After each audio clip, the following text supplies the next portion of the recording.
A'udzubillahi minasyaitonirrajim. Bismillahirrahmanirrahim. Alhamdulillahirabbil alamin. Wassalatu wassalamu ala Rasulillah wa ala alihi wa sahbihi ajma'in. Rabbi shrah li sadri wa yassir li amri wahlul 'uqdatam min lisani yafqahu qawli. Allahumma la sahla illa ma ja'altahu sahla wa anta taj'alul hazana idza syi'ta sahla. Allahumma yassir wa la tu'assir. Alhamdulillah, bersyukur kepada Allah Subhanahu Wa Taala dengan limpah kurnia Allah. Sekali lagi pada malam ini kita dapat bersama-sama untuk kita meneruskan lagi kupasan kita dalam surah Al-Baqarah. Masih lagi surah Al-Baqarah dan kita berada di penghujung surah Al-Baqarah. Kita berhenti pada ayat 283. Okey. 283. Iaitu tajuk terakhir dalam tajuk yang terakhir berkaitan dengan keuangan, iaitu keuangan bermula daripada ayat 261 ya. Bermula daripada 261 bercakap tentang harta sampailah ayat 283. Banyaklah, 60 lebih 20 ayat ya, berkaitan dengan harta saja. Tapi perbincangan berkaitan dengan harta dalam perenggan ini boleh dibahagikan kepada dua topik pula, dua tajuk pula, iaitu tajuk yang pertama berkaitan dengan infak, mengeluarkan harta pada jalan Allah ya, menyumbang pada jalan Allah dengan harta. Topik yang kedua ialah berkaitan dengan muamalah sesama manusia berkait dalam harta, iaitu antaranya hutang. Dalam bab hutang ya, dalam hutang itu pula dibahagikan kepada hutang biasa dengan hutang yang ada cakaran. Jadi kalau kita tengok kat situ bab harta tu lebih kurang 23 ayat panjang kan. Al-Quran tumpukan satu topik dengan 23 ayat ini memang panjang lah ya. Dan diakhiri dengan surah Al-Baqarah ini diakhiri dengan satu penutup yang merupakan kesimpulan kepada surah Al-Baqarah. Jadi kita tengok ayat 284.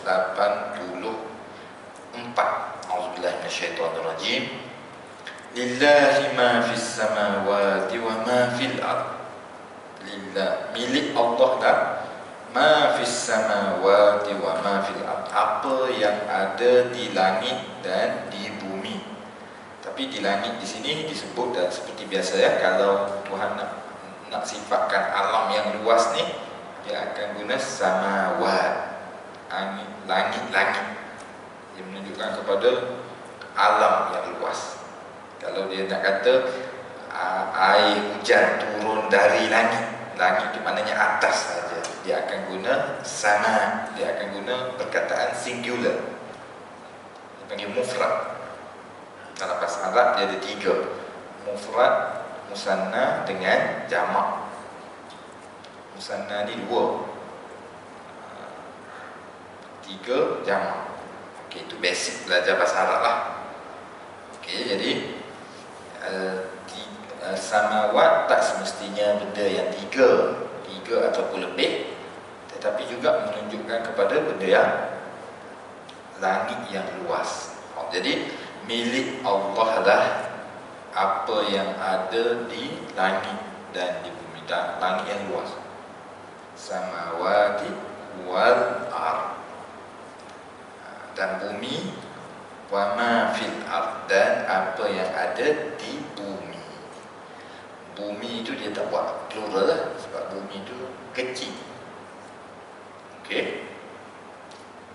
Wa in tubdu ma fi anfusikum, jika kamu wa in tubdu ma fi anfusikum, jika kamu menunjukkan apa yang ada di dalam diri kamu, au tukhfu, ataupun kamu menyembunyikan, yuhasibkum bihillah, Allah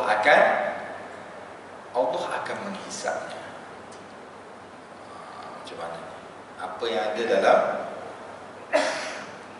yang ada dalam hati kita ni, sama ada zahir ataupun tersembunyi, Allah akan hisap.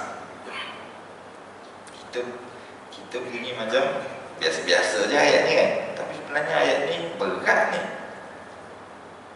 Sebab kalaulah Allah hisap semua yang ada dalam hati kita pun Allah hisap, lintasan hati pun Allah hisap, maknanya kita ni macam mana agak garanti masuk neraka habis. Sebab dalam hati kita ni macam-macam terlintas. Kita tak buat pun benda yang buruk-buruk kita terlintas, marah kat orang tu, dia ni geram, macam-macam. Jadi ayat ni seolah-olah satu kejutan saya juga. Apa yang kamu zahirkan, apa yang kamu sembunyikan, semua kena hisap belaka. Jadi ini sangat berat, tetapi Allah Subhanahu Wa Taala tidak menghisap kecuali apa yang kita buat. Apa yang kita buat macam mana? Maknanya kalau perbuatan tu apa yang kita lakukan, baru kita dikira berdosa. Kalau seorang tu terlintas tu tak kira dosa lagi. Sehingga dalam bab sumpah Tuhan kata, la yu'akhidukumullahu billaghwi fi aymanikum. Allah tidak mengambil kira dalam sumpah kamu yang lara. Bersumpah dah, tapi sebenarnya sumpah tu bukan sumpah, dia sumpah yang lara, tak kira. Tetapi Tuhan ambil kira apa? Bima aqadtumul aiman, suatu yang kamu tegaskan, kamu jadi betul-betul bersumpah, yang tu Tuhan kira. Jadi dari satu sudut, amalan manusia ini dikira apabila dibuat. Kalau benda baik dikira daripada niat nak buat tu kira dah pahala. Tapi jika kiranya buruk, tidak dikira kecuali yang kita buat. Nasib baik yang itu kan, itu kira rahmat besar kan? Kalau kita kata kita terniat nak tolong orang, kita niat dapat pahala dah. Tapi jangan tipu Tuhan, niat saja tapi tak nak buat. Itu orang panggil memang tak nak buat. Itu tak boleh nak tipu lah kan. Sebab niat ni ialah kehendak. Bukannya niat ni kita tipu Tuhan, niat saja nak buat tapi tak buat. Sebab apa?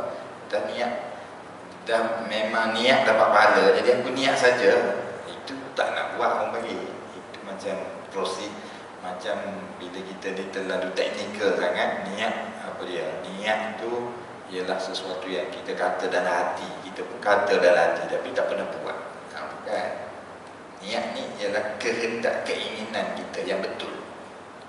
Bila kita terlintas, bila kita nak buat tu, maka ianya dikira sebagai satu pahala. Tetapi jika kita berniat untuk melakukan dosa, maka dia tidak dikira sehingga kita melakukan dosa tersebut. Jadi itu satu keringanan yang Allah SWT berikan kepada kita. Dan kalau Tuhan kira semua yang terlintas di dalam hati kita daripada keburukan, maka ini merupakan satu yang beratlah bagi manusia. Ya? Ya. Man hamma ala syai' wa fa'al wa lam yaf'al biha wa lam yaf'al bihi. Siapa yang hamma, siapa yang nak buat sesuatu, tiba-tiba dia tak buat, maka dia dikira dapat pahala. Okey, jadi itu dia kira Wa in tubdu ma fi anfusikum aw tukhfuhu yuhasibkum bihillah. Maknanya kita tidak boleh menyembunyikan amalan kita. Tetapi apa yang lebih difokuskan di sini ialah amalan hati. Kalau amalan hati ni tak ada amalan yang termasuk dalam amalan hati. Amalan hati ni maknanya dia tidak dibuat tapi dia kira berdosa juga sebab dia tu sendiri adalah amalan hati. Macam mana? Contohnya takabur. Contohnya hasad, sifat hasad dengki, sifat hasad dengki. Dia duduk mana? Dia duduk dalam hati saja. Kepercayaan syirik contohnya, wala'udzubillah. Dia duduk dalam minda saja, dia duduk dalam hati. Tapi dia satu kepercayaan. Walaupun dia tak buat. Walaupun tak buat lah kan. Contohnya orang tu dia percaya kepada benda syirik.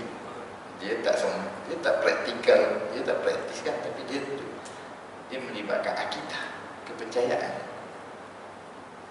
Jadi yang maksud dikira tadi itu ialah perbuatan amali yang diniat, yang nak dibuat ataupun tak nak dibuat. Tapi kalau perbuatan tu memang perbuatan qulub lah, amalul qulub. Kalau tak dikira lagi, nak kira bila?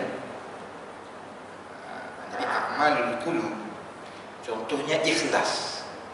Ikhlas ni pure, dia amal hati. Sama saja. Orang tu bagi RM100, yang ni bagi RM100, sama saja. Tapi seorang tu tak ikhlas, seorang tu ikhlas. Yang ikhlas dapat pahala, yang tak ikhlas tak dapat pahala. Apa beza dia tak ikhlas? Dia tak buat kerana Allah, dia buat kerana benda lain. Benda tu dalam hati lagi. Jadi amalul qulub dia kira. Kalau amalul jawarih barulah dia tak kira.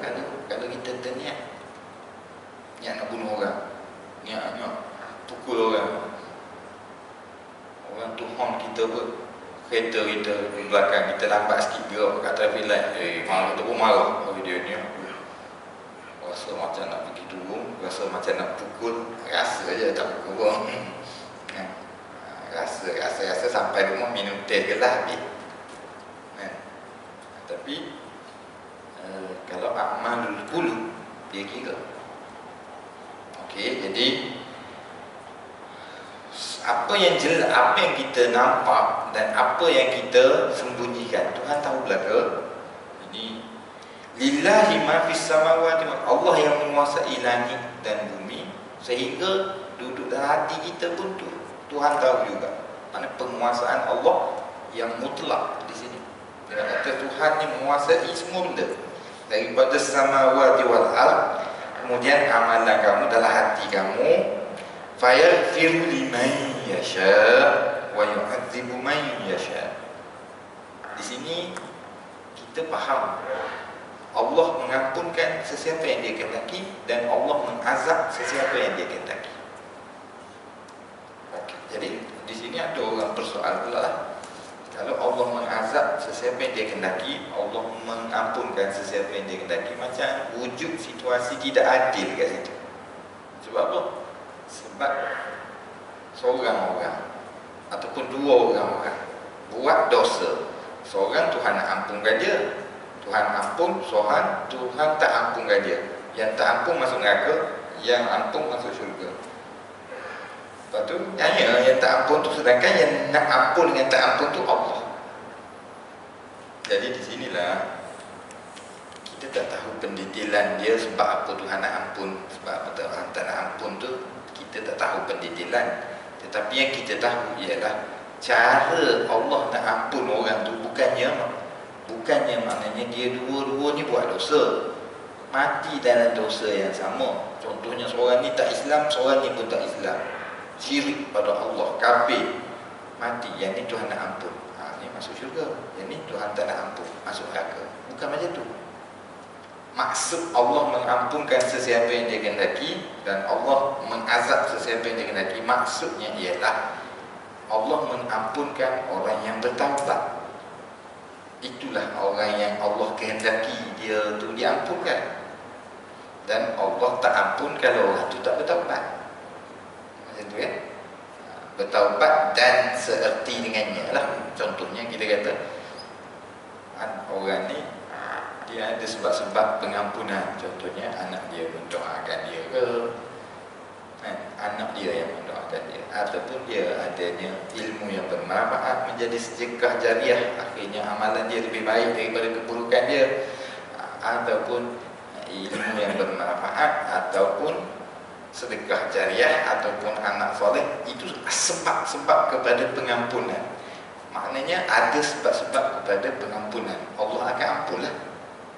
Contohnya orang yang bertaubat dengan orang yang tidak bertaubat. Allah mengampunkan sesiapa yang dia kehendaki. Iaitu kalau orang itu taubat, Allah ampunkan. Kalau orang itu tak taubat, Allah tidak ampunkan.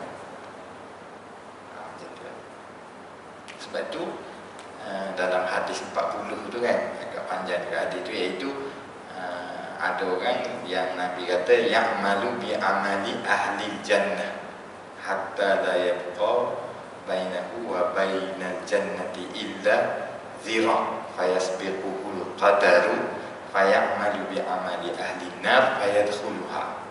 Ada orang dia buat baik, seolah-olah dia dengan syurga ni tinggal satu hasta lagi, dekatlah nak masuk. Tapi qada dan qadar Allah itu melebihi dia, iaitu akhirnya dia ni di akhir hayat dia bertukar pergi buat amalan buruk, lalu dia masuk neraka kerana keburukan. Lepas tu ada pula ya'malu bi amali ahli nar hatta la yabqa bainahu wa bainaha illa zira fayasbiquhul qadar fayamalu bi amali ahli jannah fayadkhuluha. Tiba-tiba ada orang tu dia jahat je, dia buat jahat, tiba-tiba bertukar dia jadi baik. Dia bertukar jadi baik, mati dia dalam keadaan baik, lalu Allah masukkan dia dalam syurga sebab mati dia tu baik. Dia tak bertaubat daripada kejahatan. Jadi sebab itu kita kata Allah nak mengampunkan, Allah nak mengazab tu sesiapa yang dia mahu, tapi Allah jadikan sebab musabab kepada pengampunan dan azab itu berlaku. Bukannya tak ada apa-apa tiba-tiba masuk neraka. Kamu ni baik, ikhlas apa semua cukup lekat, masuk neraka juga. Apa? Ada aku berkuasa ikut aku. Tak jadilah macam tu.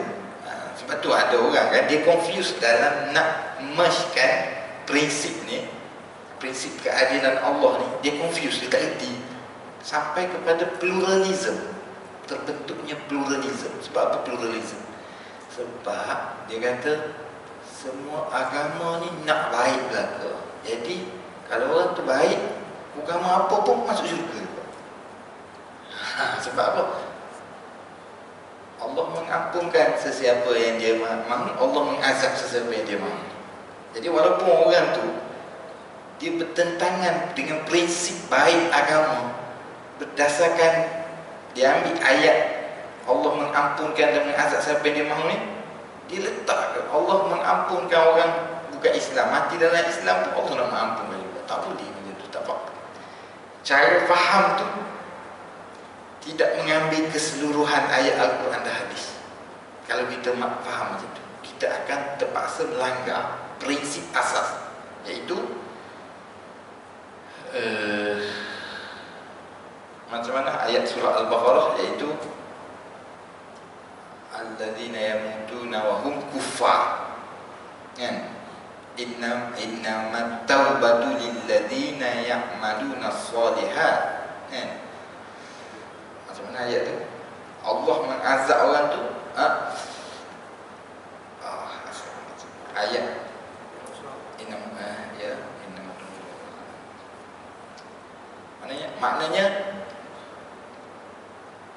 maknanya Allah tidak akan terima orang yang mati dalam keadaan kufur.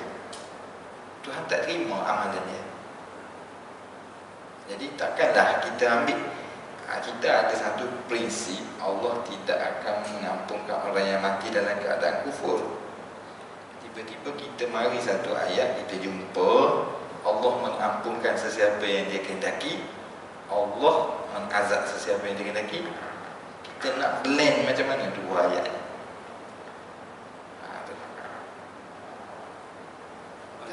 Ya. Perbuatan kita tak secure lah. Kalau kita salah blend, dia akan jadi macam mana? Islam pun tak tentu masuk syurga. Apa? Maknanya awak pergi semayang pun Semayang dah, iman betul apa semua, tentu masuk syurga, masuk neraka. Sebab apa? Allah mengampunkan siapa yang dia kehendaki, Allah mengazab siapa yang dia kehendaki. Tak ada guna jadi orang Islam macam tu. Apa tak? Dia cara nak blend sebab dia ada macam pertentangan di situ. Tapi kita boleh merge dia dengan kita faham bahawa Allah mengampunkan dengan sebab. Allah mengazab dengan sebab. Barulah sifat adil dan bijaksana Allah tu nampak. Kalau tidak, dia tak jadi bijaksana. Apa?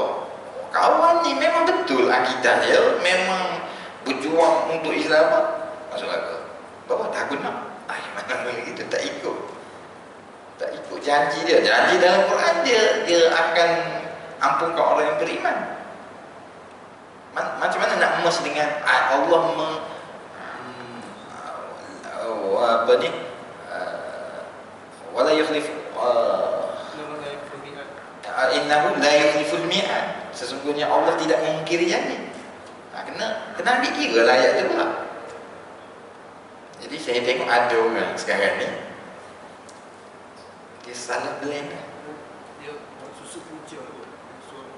Dia terkeliru sebab dia kata Allah mengampunkan siapa yang dia kehendaki, Allah mengazab siapa yang dia kehendaki. Lalu dia prinsip tu dia tepar semua.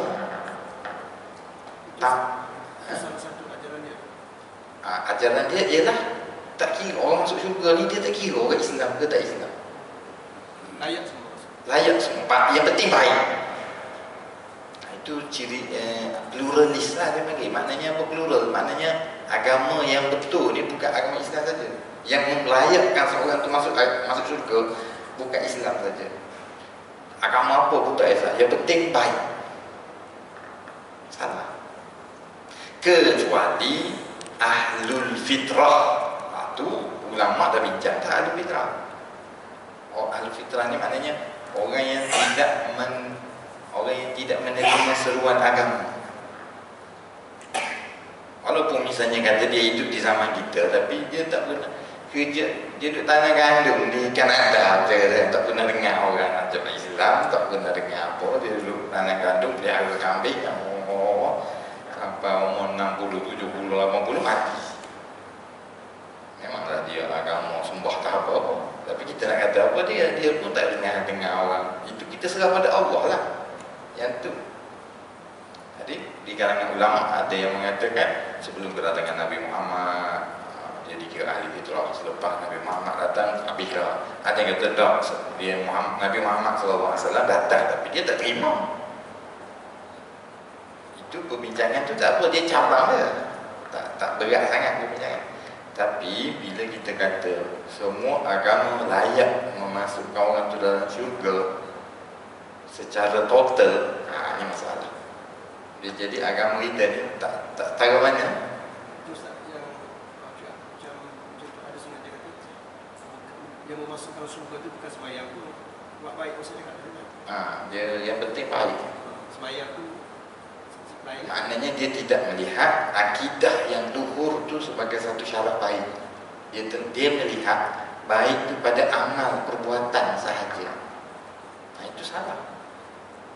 Maknanya kalau orang tu sayang pada binatang, orang tu sayang pada manusia, orang tu dia baik.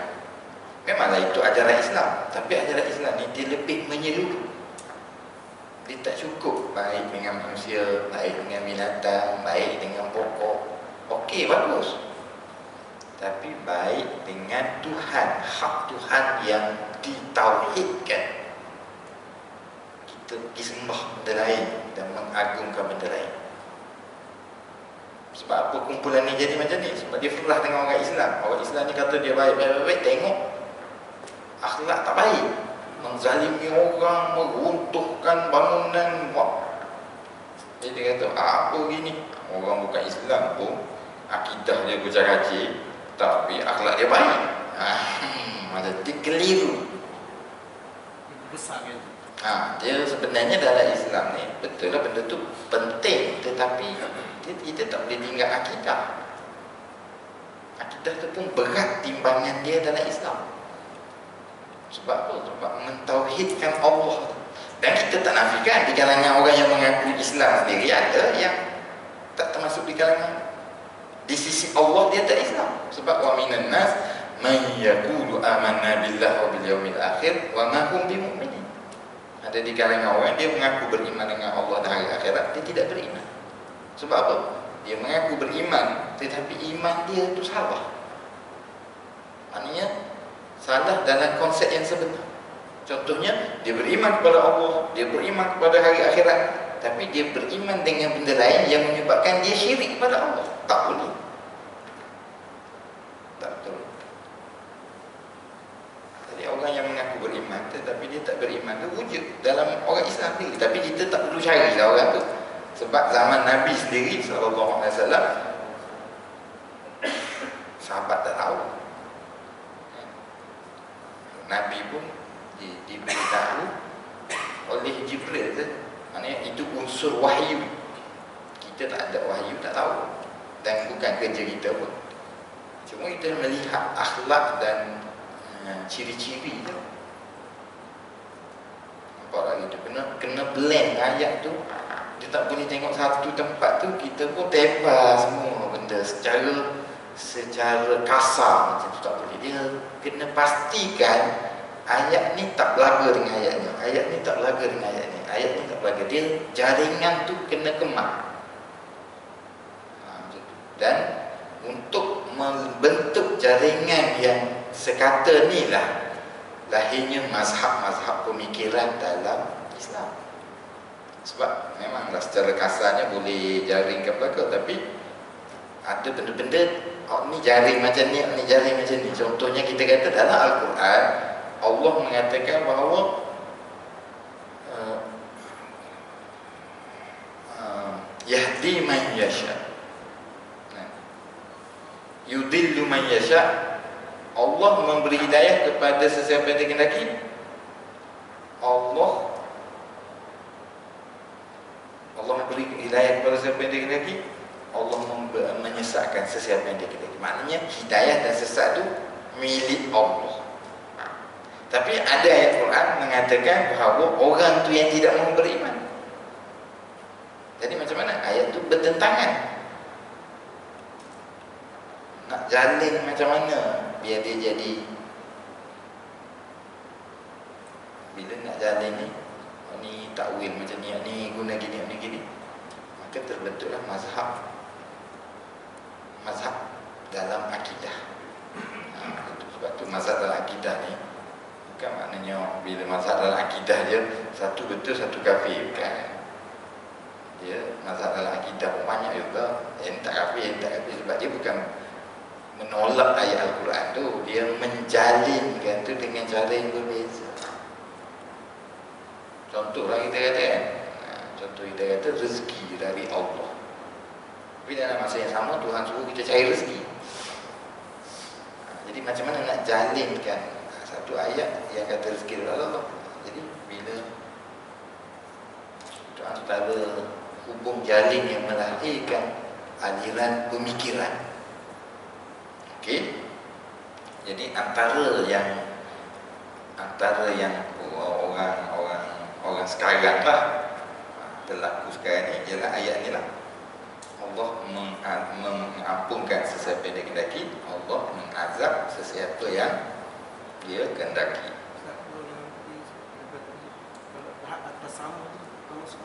Macam mana? Tasamu. Sekali banyak tasamu. Tasamuh tak apa. Tasamuh ni bagus. Tasamuh ni maknanya kita bertasamuh, kita bermaaf-maafan, kita bersifat toleransi. Toleransi ini tidak menyebabkan kita kata dia betul. Kalau toleransi sehingga mengatakan dia betul, maknanya kita tak ada akidah. Sebab kita pergi kat orang asli kata Tuhan ni di atas pokok, kan? Itu pun toleransi betul. Kita pergi kat orang Hindu kata Tuhan ni banyak lah, jadi kita kata toleransi betul. Mana akidah kita? Kita toleransi kita ialah dalam kita berhubung dengan dia. Kita contohnya, kita toleransi, kita menganggap bahawa tidak ada paksaan dalam beragama. Dia nak percaya macam tu, tak ada masalah. Kita tak akan bunuh dia, tangkap, hina ke. Kita sepatutnya dia dapat bantuan baja jadi tak boleh, tak ada, dia dapat. Anak dia masuk sekolah, masuk universiti, masuk tak apa, macam mana dia kepercayaan tu hak dia.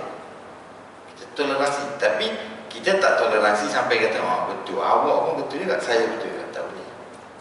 Sebab itu dah keluar dari kita, bukan lagi toleransi, kita maknanya menafikan hak kita untuk mempercayai.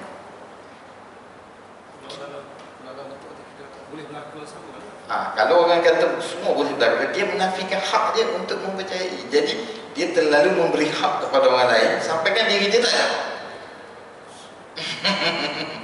Terlebih terlalu lebih. Maknanya dalam Islam dia memberikan hak kepada semua orang. Kita agama tauhid, kita percaya Allah satu. Okey. Orang ni kata Allah ada sejuta, Tuhan ada sejuta dia. Bebas beragama. Aku percaya satu, kau percaya sejuta Tuhan. Tak apa. Kau pergi sekolah, kalau pencuri masuk rumah kau, aku pergi tangkap. Apa? Tak ada sebab kita nak zalimkan dia, nak biarkan dia dalam kesusahan.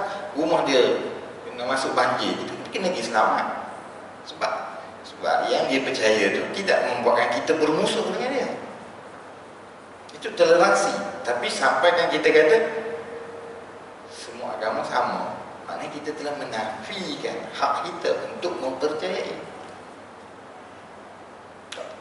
Tak toleransi ya jadi. Jadi agama yang paling toleransi ni Islam lah. Sebab dia memberikan hak la ikraha fiddin. Tidak ada paksaan dalam agama. Okey. Jadi balik kita pada perbincangan kita, fayaghfiru liman yasha wa yu'adzibu man yasha wallahu ala kulli syai'in qadir. Dan Allah Maha berkuasa di atas setiap perkara. Sebab apa dia ingatkan kita di sini Allah berkuasa di atas setiap perkara? Kerana dia menceritakan tentang langit dan bumi. Dan dia menceritakan tentang amalan yang zahir dengan amalan yang tersembunyi duduk dalam hati. Semua itu tidak dapat diselongkar oleh manusia, kerana ilmu manusia lemah, kerana kekuatan manusia lemah. Hanya Tuhan yang memiliki sifat maha berkuasa. Dia boleh cari balik. Kulli syai'in qadir.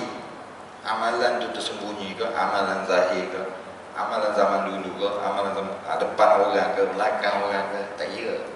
Dia maha berkuasa. Dan tidak ada siapa yang terlepas. Dia ni tinggi ke pangkat, dia ni tak ada. Qadir. Jadi disebut dengan sifat yang munasabah untuk mengukuhkan perbincangan. Okey.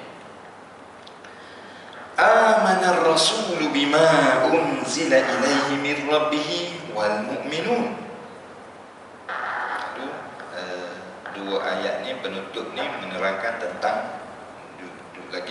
tentang prinsip-prinsip asas lagi dalam keimanan. Tadi Allah, dia diterangkan sifat Allah.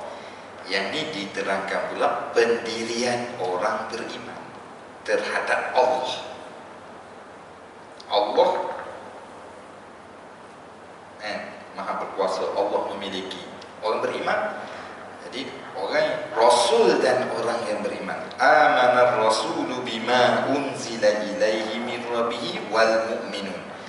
Rasul dan orang beriman meyakini Al-Quran, apa yang diturunkan kepada Rasul. Tapi ayat ni berbunga lah. Amanar rasulu bima unzila ilaihi min rabbih.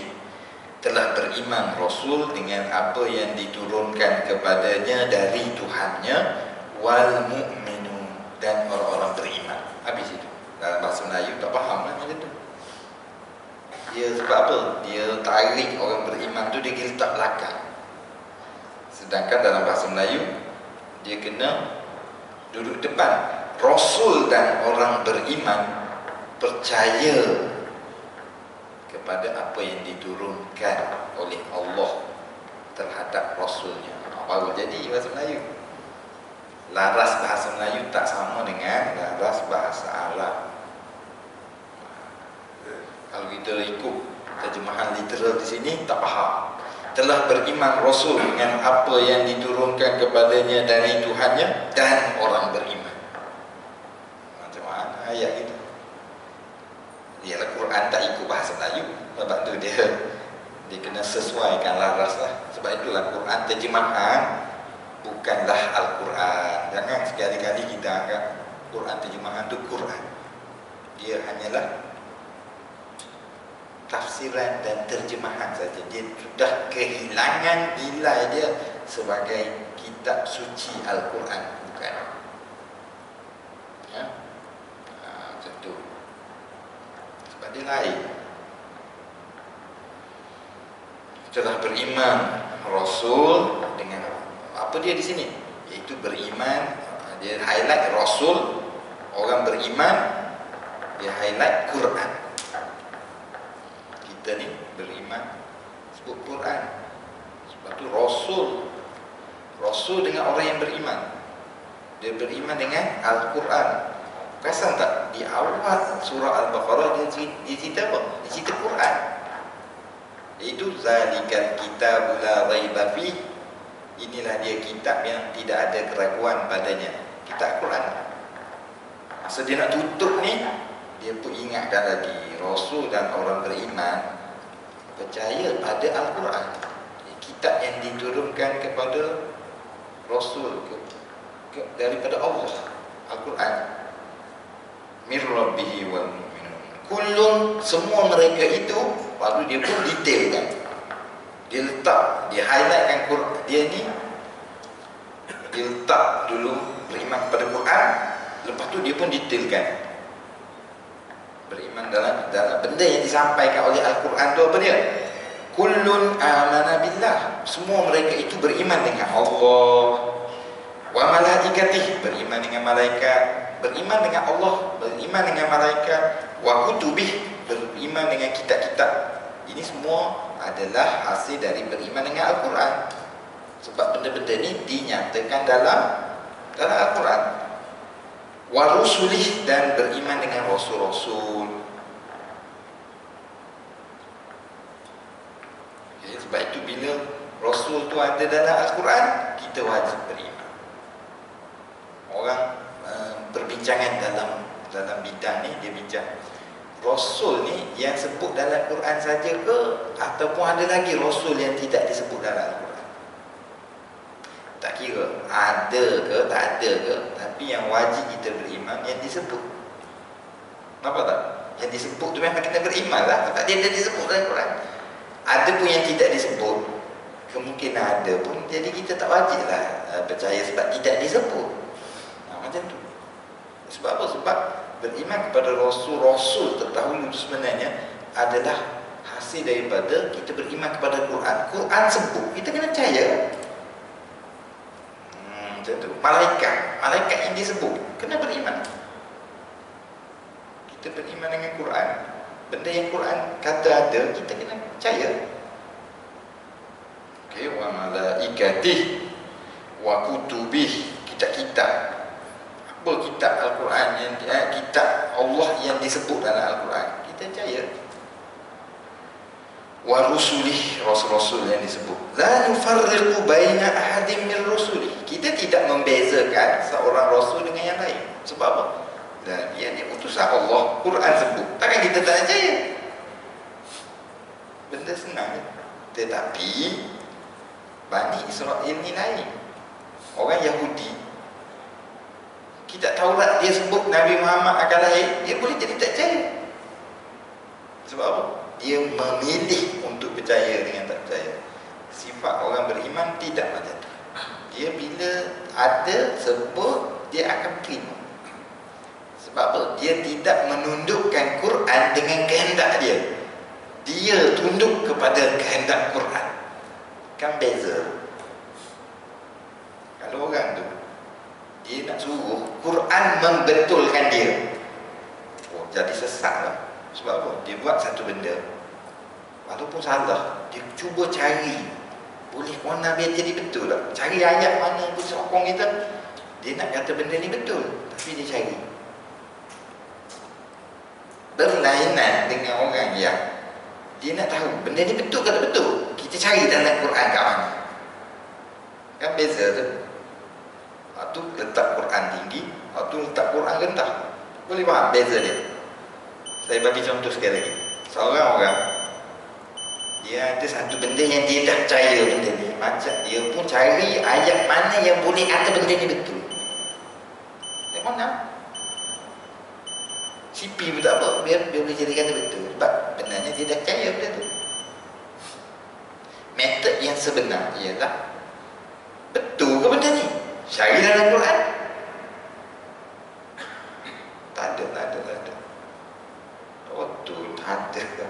Ataupun Quran kata salah benar. Itu metod yang betul. Kan bila tersebarnya pemikiran Islam ni macam-macam, ada orang dia percaya idea-idea daripada Greek lah apa semuanya.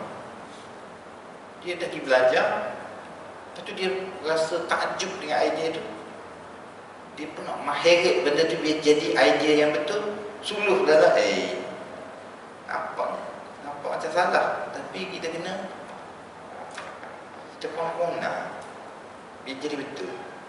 Yang tu yang akhirnya membuatkan kita terseleweng. Mana kita orang Yahudi, dia dah tak suka kat Nabi Muhammad SAW. Ada dalam kitab Taurat pun dia mona lagi. Apa? Dah aku tak nak orang ni. Jadi pada masa tu dia bukan lagi berhukum dengan kitab Allah. Kitab Allah tu biar jadi dia. Jadi metod tu tak betul. Metod ni kita kena menjadikan Al-Quran sebagai rujukan. Kita jadikan dia sebagai hujah. Betul ke salah? Kita berhukum dengan dia. Okey, kita azan dah. Berapa minit ni? 10 minit.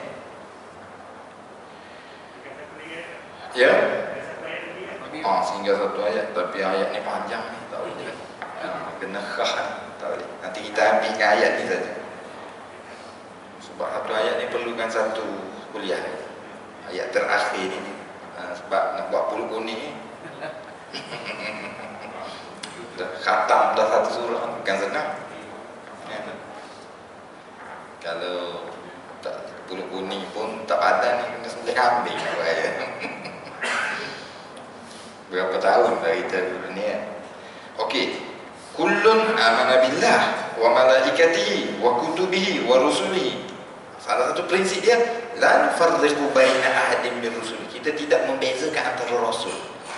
Sebenarnya kita membezakan. Sebab apa? Rasul yang paling mulia di kalangan rasul-rasul ni siapa dia? Nabi Muhammad SAW. Mana mulia Nabi Muhammad dengan Nabi, kita katalah Nabi Yahya ke Nabi Muhammad SAW. Tak beza apa? Beza. Ni kata tak beza. Relax dulu. kita tak bezakan dari sudut menerima ataupun tolak. Dari kedudukan ada beza. Sebab apa? Quran sendiri kata ada beza. Sebab apa? Minhum man kallama Allah wa rafa'a ba'dahum darajat. Dari sudut darjat beza. Tapi ini tidak membezakan, tidak membeza dari sudut terima dengan tolak. Maknanya ni Rasul tak kenal, itulah tak boleh. Kita terima semua. Tapi di kalangan mereka itu ada yang lebih mulia berbanding dengan yang lain di sisi Allah. Jadi ayat itu perlu digabungkan. Ayat Quran itu perlu digabungkan, difahamkan sekali. Satu kata tak ada beza, satu membezakan. Jadi takkan ayat Quran ni salah. Kita kena terima prinsip ayat Quran ni memang kita daripada awal kita kata dia wahyu dari Allah. Mungkin tak salah, tak akan salah. Kalau tak salah, kamu kena faham molek lah. Jadi itu cara kita faham Quran. Kalau orang yang tak percaya, dia baca Quran, dia akan kata apa? Tengok, dulu kata beza, sekarang kata tak beza. Quran ni Allah ni. Itu orang yang tidak beriman dengan Quran itu daripada Allah, dia baca dalam keadaan macam tu, dia jumpa banyak salah. Tapi orang yang beriman, dia tak nampak salah. Sebab apa? Dia boleh harmonikan. Sebab apa? Sebab sini bukan maknanya bertentangan dengannya, tetapi yang ni dari sudut darjah, yang ni dari sudut menerima. La nufarriqu baina ahadin min rusuli. Dan prinsip wa qalu sami'na wa ata'na. Dalam surah Al-Baqarah banyak fenomena wa qalu sami'na wa ata'na, iaitu orang beriman prinsip dia ialah dia faham, dia tahu. Sami'na ni kami dengar. Dengar tu maknanya apa? Maknanya kami fahamlah. Wa ata'na, dan kami taat. Orang Yahudi dia sami'na wa asaina, kami dengar tapi kami tak nak taat. Jadi prinsip orang beriman ialah prinsip mengamalkan apa yang dia faham. Itu orang Islam punya ni. Kita tak boleh baik ataupun molek dari sudut teori saja, tapi tak amal. Sami'na wa ata'na.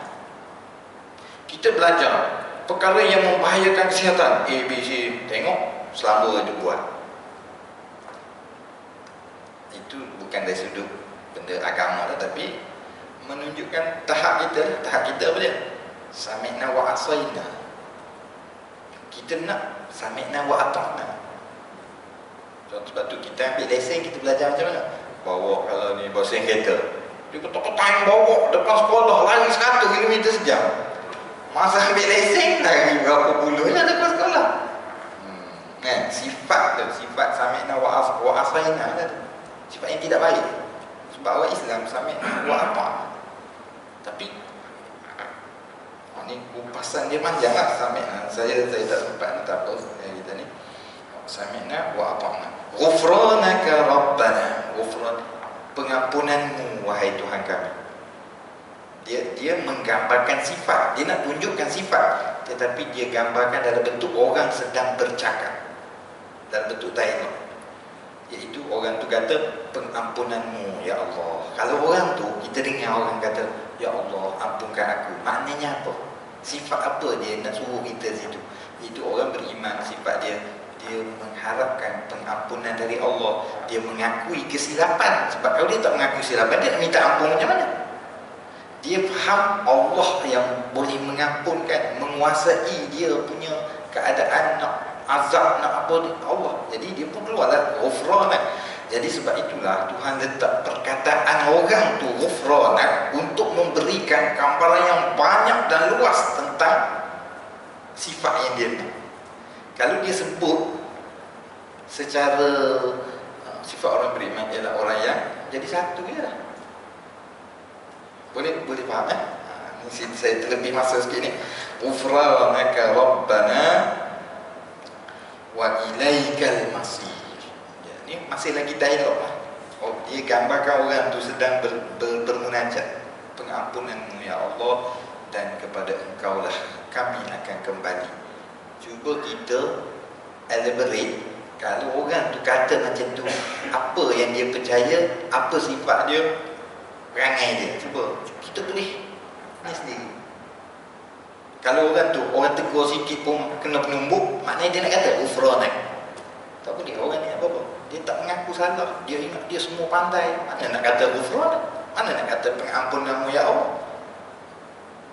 Sebab itulah Al-Quran banyak menggunakan teknik dialog. Sebab apa? Kita boleh gambarkan luas benda tu. Apa tak? Quran ni kalau kita faham sungguh dia luas sangat. Sebab apa? Dia bagi orang tu sedang macam kita kata, kalau dalam filem kan, kita ditunjukkan satu perbualan, kita boleh tafsirkan perbualan tu luas daripada dia yang memberitahu. Kalau waktu berita ni dia yang beritahu, harga ayam telah naik daripada RM9 kepada RM9.50. Dia bentuk laporan. Quran ni bukan laporan saja, dia ada dialog yang boleh ditafsirkan, yang boleh. Okey, jadi setakat itu saja yang dapat saya sampaikan pada malam ini. Minta maaf sikit kerana malam ni kita lebih masa sikit. Sekali-sekala boleh lebih masa. Ya? Satu ayat lagi. Satu ayat ni kita simpan untuk ni lah, sebab panjang sangat nanti. Saya pun nak ubah panjang ni ayat. Dia banyak sangat, dia punya intipati dia tu banyak sangat. Sebab dia ayat kesimpulan. Dia kesimpulan nak habis surah kan. Dia buat rumusan daripada apa yang telah dibincangkan. Yang panjang. Jadi setakat itu saja. Saya sudahi wabillahi taufiq wal hidayah. Wassalamualaikum warahmatullahi wabarakatuh.